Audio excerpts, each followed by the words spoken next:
नमस्कार।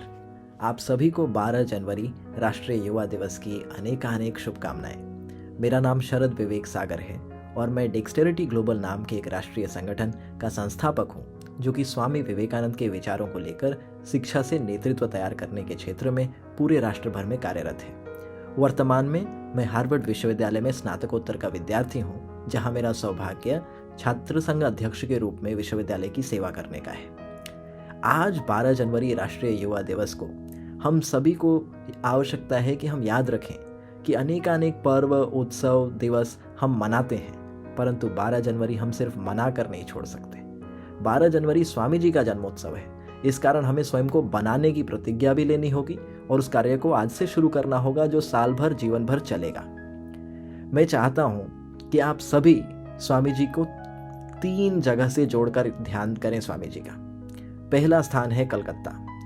कलकत्ता वह स्थान है जहां स्वामी जी की आधुनिक शिक्षा एक आध्यात्मिक गुरु के ज्ञान से मेल खाती है, और वहां एक तरफ स्वामी जी शैक्षणिक संस्थानों में पढ़ते हैं तो दूसरी तरफ श्री रामकृष्ण देव के श्री चरणों में वो नरेंद्रनाथ दत्त से स्वामी विवेकानंद बनते हैं। कलकत्ता की कहानी हमें यह बात हमेशा याद दिलाए कि हम एक तरफ आधुनिक शिक्षा तो लेते रहे, पर दूसरी तरफ अपने आध्यात्मिक गुरुओं के श्री चरण में बैठकर हम उनका आशीर्वाद प्राप्त करें और उनके दिखाए मार्ग पर चलें।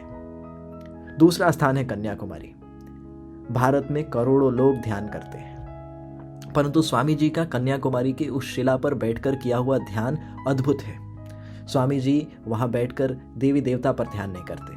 स्वामी जी वहां बैठकर स्वयं के लिए ध्यान नहीं करते। स्वामी जी वहां बैठकर भारत के वर्तमान, भूत एवं भविष्य पर ध्यान करते हैं। भारत की समस्याएं उनकी अपनी समस्याएं होती हैं, भारत के लोग उनके अपने लोग होते हैं, और कन्याकुमारी के ध्यान से स्वामी जी के हमें ये प्रेरणा मिलती है कि हम भारत के युवा, हमारे लिए भारत की समस्या हमारी अपनी समस्या हो, भारत के लोगों की पीड़ा हमारी पीड़ा हो, भारत का गौरव हमारा गौरव हो और भारत का भविष्य हमारी जिम्मेदारी हो। इस कारण हम अपने राष्ट्र पर ध्यान करना शुरू करें।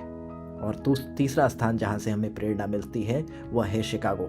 शिकागो में दिए हुए स्वामी जी के अभिभाषण से पूरा विश्व हिल जाता है, और यह बात ध्यान धरने की है कि जब 11 सितंबर 1893 को स्वामी विवेकानंद शिकागो के विश्व धर्म सम्मेलन में भारतीय विचार, वेदांत का ज्ञान रख रहे थे, तो उस समय हम भारत के लाल किले पर भारत का तिरंगा नहीं लहरा सकते थे, परंतु स्वामी विवेकानंद शिकागो में भारत का परचम लहरा रहे थे। हमें गुलाम भारत से आते थे, परंतु स्वामी जी ने एक ऐसे भारत का परिचय विश्व के सामने रखा कि पूरा विश्व सुनता रह गया, देखता रह गया। इस कारण आवश्यक है कि भारत के युवा होने के कारण हमें स्वामी जी के विचारों का हमेशा बोध हो, और हम याद रखें कि ना अभिषेको न संस्कारः सिंहस् क्रियते वने विक्रमार्जित सत्वस्य स्वयमेव मृगेंद्रता। स्वामी जी ने स्वयमेव मृगेंद्रता की बात बार बार की। एक शेर का कभी ना राज्याभिषेक होता है, न किसी रीति रिवाज संस्कार से उसे जंगल का राजा बनाया जाता है। शेर अपने कौशल से, अपनी क्षमता से, अपने चरित्र से, अपने बल से स्वयं जंगल का राजा बनकर बैठ जाता है।